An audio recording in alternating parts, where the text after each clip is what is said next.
Alors attaque et riposte, on va faire le point avec vous, Fanny Weckscheider.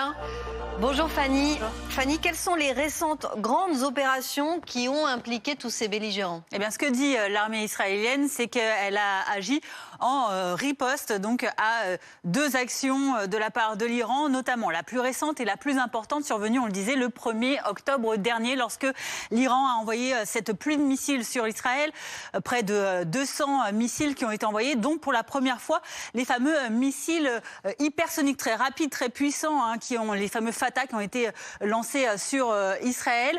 Voici donc pour la justification d'Israël. Quant à Téhéran, eh bien, elle justifie cette attaque du 1er octobre par deux autres faits survenus auparavant, notamment fin septembre, lorsque Israël a frappé le Liban, notamment en assassinant l'un des généraux de l'armée iranienne, ou encore en provoquant la mort de Hassan Nasrallah, cet ancien chef du Hezbollah libanais, ce mouvement islamiste pro-iranien.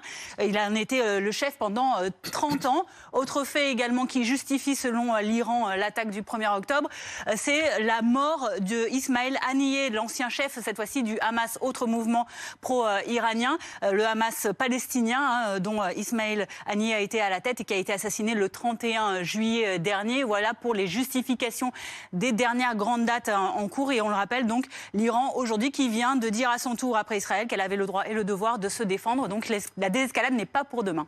Merci beaucoup, Fanny, pour toutes ces